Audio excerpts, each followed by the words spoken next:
¿A qué que estamos apostando? ¿A una sociedad equitativa, más igualitaria, a una sociedad más excluyente? Y con respecto al Estado, se refleja claramente un Estado con baja institucionalidad, un Estado fragmentado, disperso. El Estado es uno solo, entonces hay que regular para todo el mundo. No puede ser que cada institución se dé su propia regulación.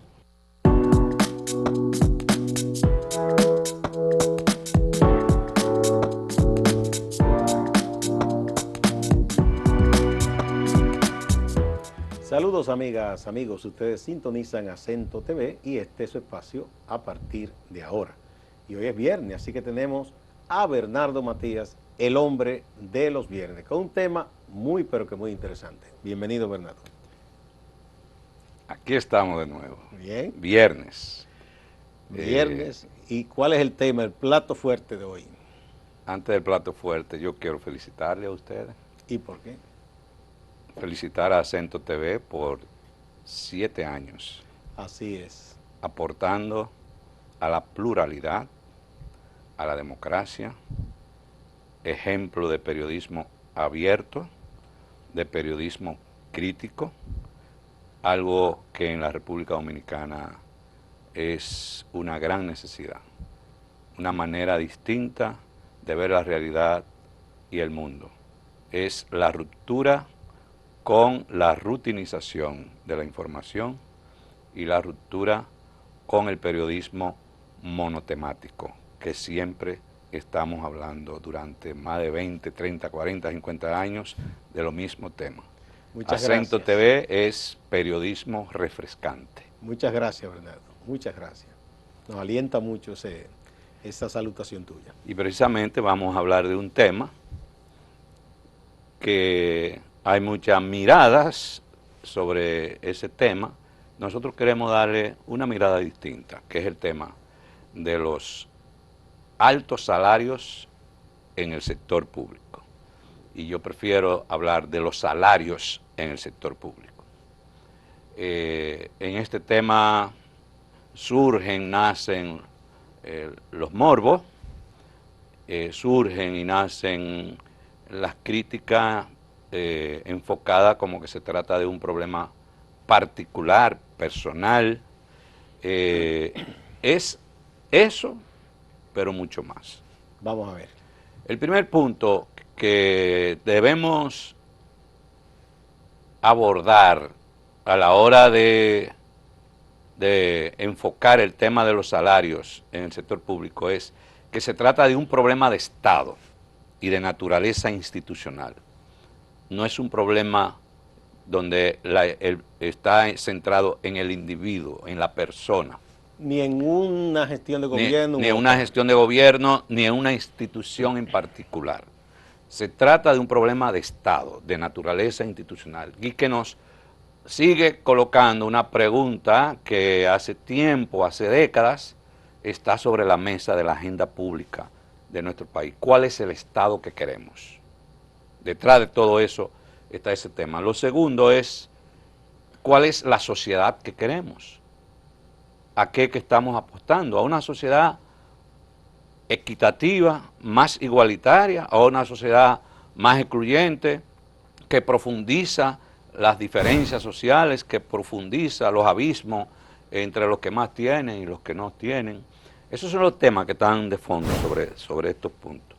Y con respecto al Estado, se refleja claramente un Estado con baja institucionalidad, un Estado fragmentado, disperso, con alta informalidad, pero al mismo tiempo combinado con el abuso de poder y la codicia institucionalizada, porque no podemos excluir las responsabilidades individuales también, porque detrás de eso está la codicia, el ansia de tener, sin tomar en cuenta la sociedad que tenemos, una sociedad muy inequitativa.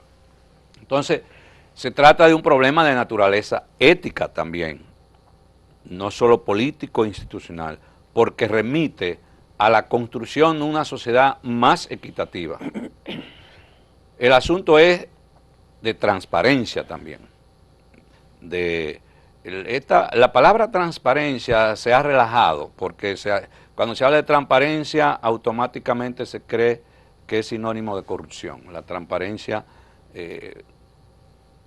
comienza a usarse como... O no sinónimo, sino que se le ve como referente a contrario a la corrupción. Transparencia es hacer visible lo que está oculto. Exacto, transparencia, yo digo que son de esas palabras que quizás se le da un significado más allá de lo que es, porque el glasnost, como se usó en, en Rusia, era que se vieran las cosas, que no se escondiera nada, ¿no?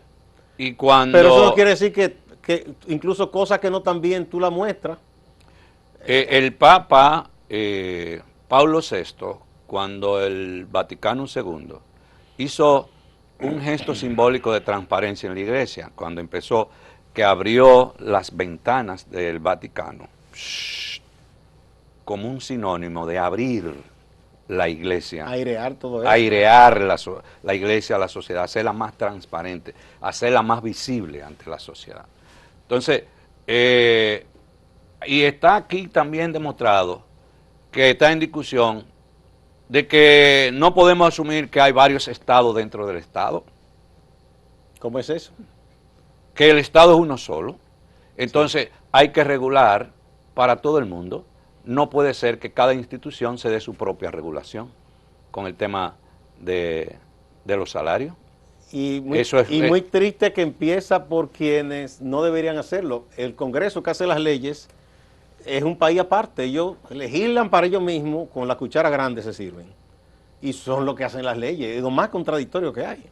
Los reguladores se regulan ellos mismos y también al mismo tiempo son los que determinan si la ley se está aplicando bien o no. Tampoco así. Entonces aquí hay dos elementos en juego en el tema de los salarios públicos. Uno de naturaleza regulatoria, que por tanto remite a la institucionalidad del Estado, y el otro al tema de la equidad. Vamos a ver la parte de la regulación. Hay dos instrumentos jurídicos que establecen un marco normativo claro y explícito, a veces con algunas pequeñas ambigüedades, pero en términos generales es muy explícito, que es la Constitución de la República en su artículo 140 y en el 144. ¿Qué dicen ahí? Y la ley 105-13, que es la ley de regulación de los salarios públicos. En el artículo 140, voy a leer, dice la Constitución, que ninguna institución pública o entidad autónoma que maneje fondos públicos establecerá normas o disposiciones tendentes a incrementar la remuneración o beneficios a sus incumbentes directivos, sino para un periodo posterior al que fueron electos o designados. Bien, para que nos entendamos. Si yo soy incumbente de una entidad y digo, mira, por este cargo no se está pagando lo que se debe, yo no puedo para mí hacerme un aumento. No, exactamente. Sino que yo lo que digo, yo voy a establecer las bases para que quien ejerce este cargo reciba un salario justo y adecuado a las responsabilidades. Regular, pero eso aplicará a quien venga después de mí. Claro. Muy claro. Sí, pero algunos, entonces, aquí hay mucho rejuego de palabras, subterfugio. Algunos dicen, ese artículo de 140 se lo colocaron a Matos Berrido. Y hay otra cosa que son los famosos consejos. Es pero decir, mientras tanto no fui yo, fue el consejo que lo autorizó. Yo recuerdo un funcionario que salió cuando Danilo llegó al poder. Y la gente se escandalizó por la pensión que se puso, que era más de $500,000. Claro. Y el propio presidente Medina en ese momento dijo, pero no podemos constituir una casta de privilegiados. Creo que eso Bueno, ese concepto de casta de privilegiados es lo que ha generado este fenómeno en la sociedad. Que ahí viene el tema de la equidad. Sí, tenemos que ir a primera Vamos pausa. a crear desde el Estado una casta de privilegiados o vamos a construir un Estado que promueva más la equidad. Bien, vamos a una pausa y volvemos.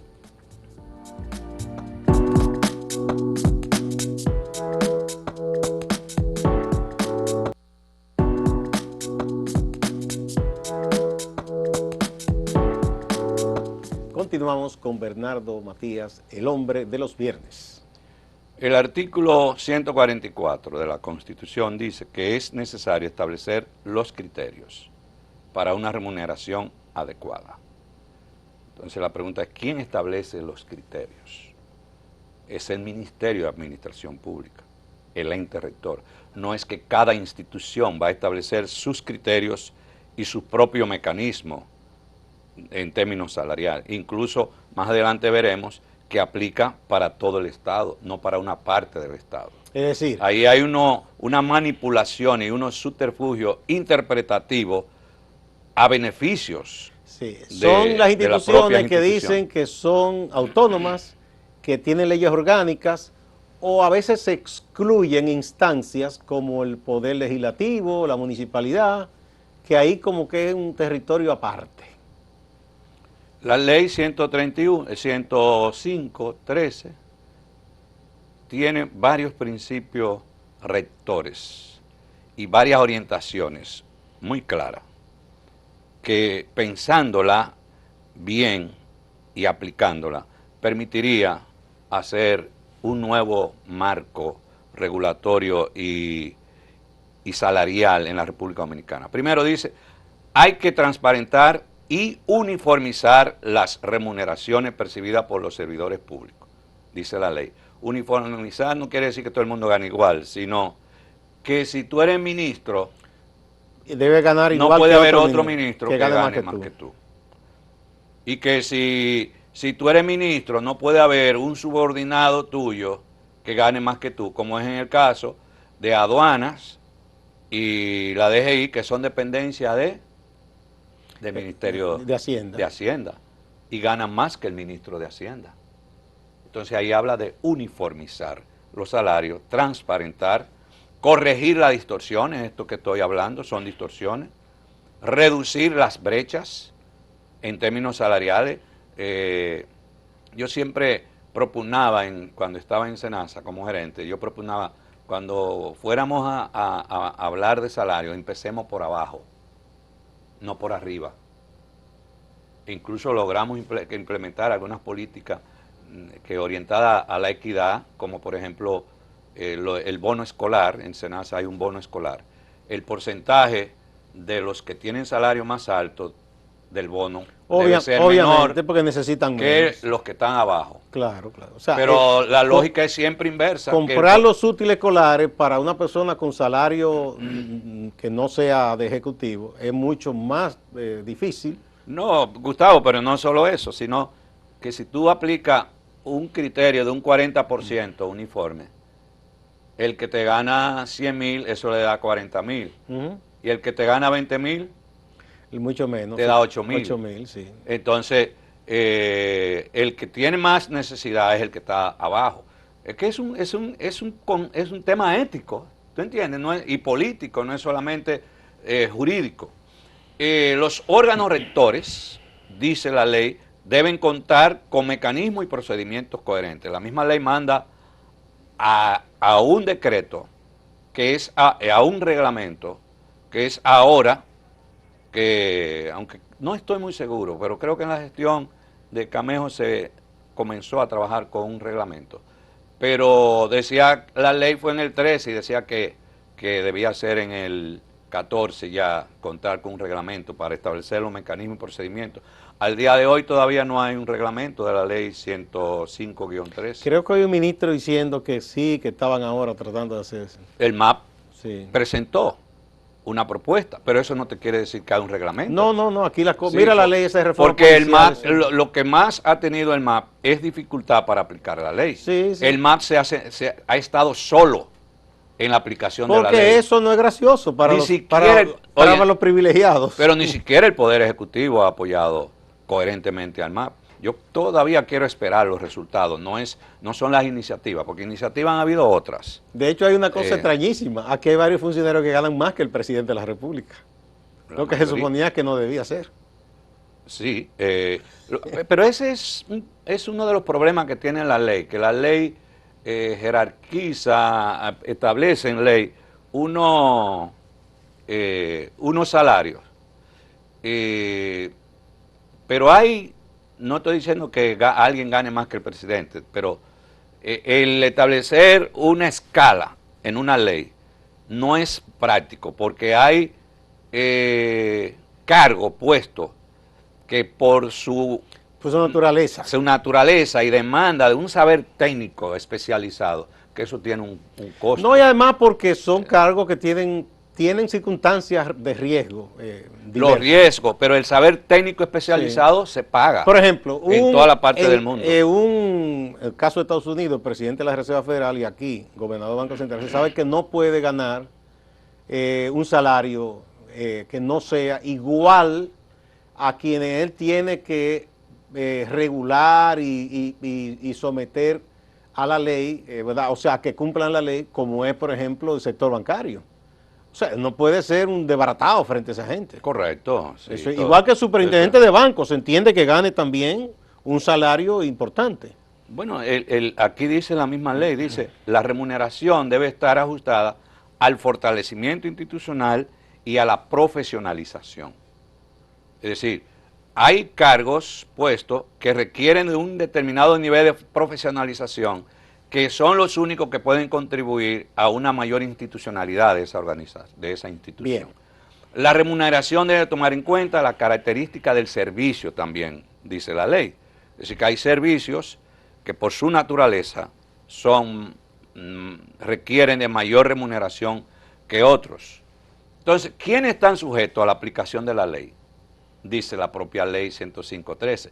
El gobierno central, el poder legislativo, es decir, el poder legislativo no se puede dar su propia regulación salarial. Pero es el que más lo hace. Claro, y el que sigue, el poder judicial, entes y órganos constitucionales con régimen propio, es decir, son aquellos órganos creados por constitución, como por ejemplo el Banco Central. El Banco Central es un órgano constitucional y está sujeto a la ley 105-13, según lo que plantea ella misma. Las instituciones públicas de la seguridad social, los ayuntamientos del Distrito Nacional, la Junta Central Electoral, las empresas públicas no financieras y financieras. O sea, ambas ahí deben estar. El Banco de Reserva es una empresa financiera. Pero está sujeta la Superintendencia de Bancos es una empresa no financiera, en términos de generación. No, porque es un regulador. Es un regulador. No es que entonces, la ley es para todo el Estado. Ahora, para esas instituciones específicas, la ley también establece una modalidad. La ley dice, esas instituciones con régimen propio y que sus organismos competentes son los autorizados a aprobar, a establecer una escala, tienen que hacerlo en coordinación con el MAP, la escala salarial. Y el MAP una pregunta. presenta, déjame terminar la idea, el ciclo. El ente autónomo elabora una propuesta de escala salarial, la discute con el MAP y el MAP la presenta al presidente de la República, quien emite un decreto validando o no dicha escala salarial. Por tanto, la idea de que el presidente no tiene cómo meterse en esos temas de salario, porque es un tema de los organismos autónomos, no es lo que dice la ley. Bien. La ley dice que el presidente de la República, al final es que el que emite un decreto estableciendo esa escala salarial. En base a la propuesta del organismo que discutida con el MAP. Que el MAP se la lleva entonces al Ejecutivo. Entonces eso es institucional. Te dejo la pregunta para el siguiente segmento, de una institución que ¿es pública o no es pública? Vamos a ver cómo es la cosa. Vamos a la pausa y volvemos.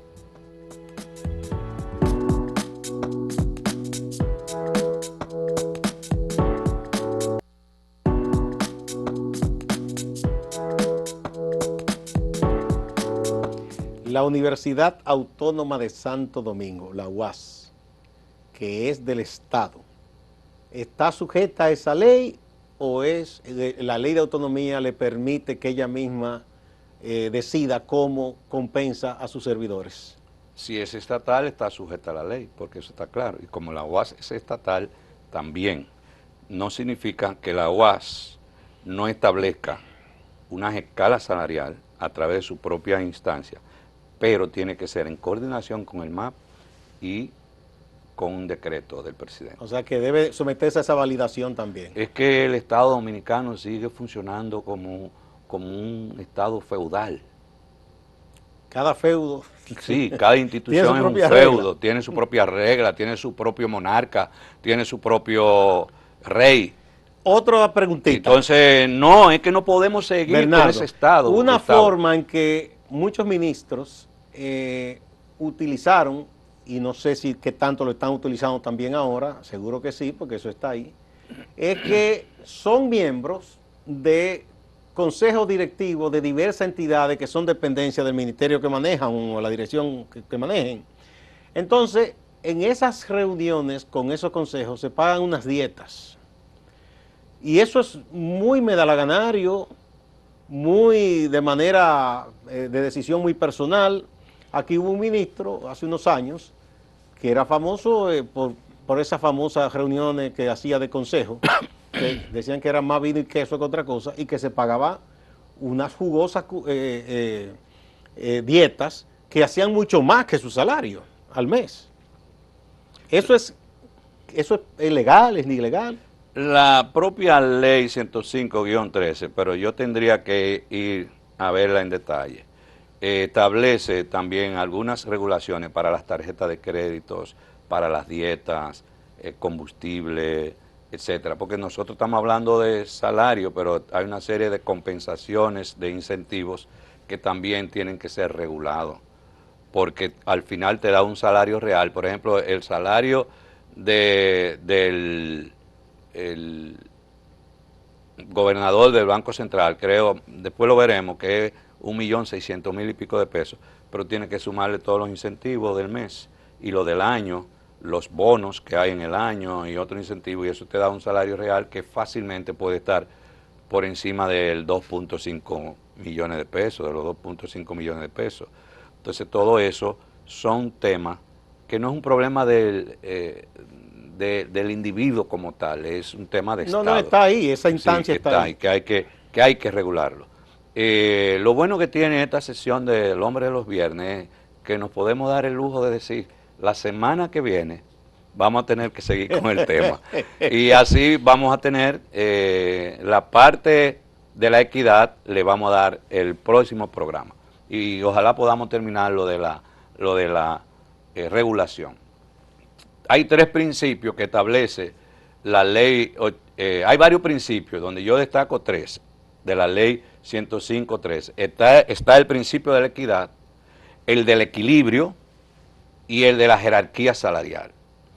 Que por eso tú no puedes ganar mayor salario, ningún servidor público del Estado podrá devengar un salario mayor al del titular o titulares de los poderes del Estado, de los órganos y entes de origen constitucional, de los entes y órganos dependientes o vinculados al Poder Ejecutivo para la que labora. Asimismo, ningún servidor público devengará un salario mayor al que perciba el cargo inmediatamente superior.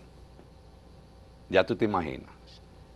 Eso es complicado, aplicarlo, no es tan sencillo. Por eso una idea simple, el presidente gana 450 pesos, 450.000. El gobernador del Banco Central debería ganar menos de 450.000. Yo no estoy muy seguro de eso. No, yo tampoco, porque es un área muy especializada y se expone, sí, yo te digo, a un sector muy complicado. Eso es una exageración. Es como el presidente de la DNCD, por ejemplo. No puede ser un militar que se le pague un simple salario, porque está bregando con un asunto muy peligroso y donde hay muchas tentaciones. Sí, entonces eso hay que trabajarlo finamente, en términos jurídicos y en términos de viabilidad. Claro. Trabajarlo muy finamente. Entonces la ley establece que la escala salarial es el MAP que la debe, y el presidente dictar un decreto. Entonces ninguna institución, según esta ley, puede darse una escala salarial de manera autónoma. El organismo decisorio de esa instancia puede elaborar y proponer una escala salarial. ¿Qué dice la ley en un párrafo? En el artículo 11 dice, en el caso de los organismos autónomos y descentralizados, ahí entra la UAS y muchísimo más, de naturaleza, del Estado de naturaleza financiera, así como lo de que tiene a su cargo la superintendencia, toda la superintendencia de electricidad y regulación de actividades económicas de interés general, la escala salarial será establecida por resolución que dicte la autoridad competente. En este caso, yo entiendo que la autoridad competente es el organismo máximo de esa institución, en coordinación con el Ministerio de Administración Pública, según el régimen propio establecido en la ley que lo haya instituido, se refiere si fue constitucional o fue por decreto o fue por una ley, respetando siempre los principios y reglas establecidas en la presente ley. Es decir, que tú no me puedes hacer una escala salarial violando el principio de la equidad, del equilibrio. Por eso, un aumento salarial en este momento de esos altos salarios no es prudente, no es sabio, no es sensato. Es políticamente una barbaridad. Es políticamente desacertado.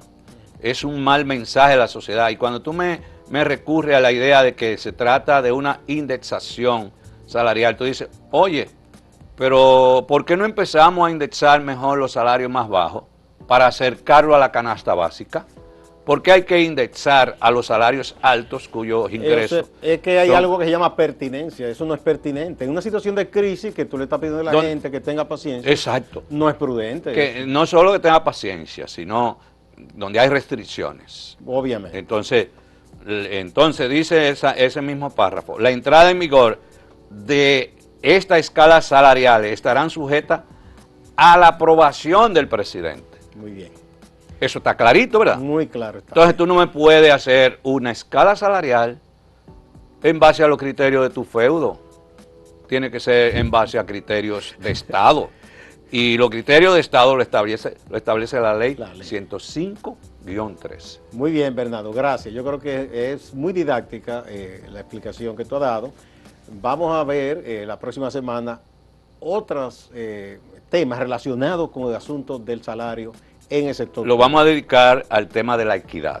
Muy Aquí importante. es el tema de la regulación. Perfecto, gracias. Igual a ustedes. Con datos, con datos. No se vayan, que hay más en Acento TV y Acento Portal.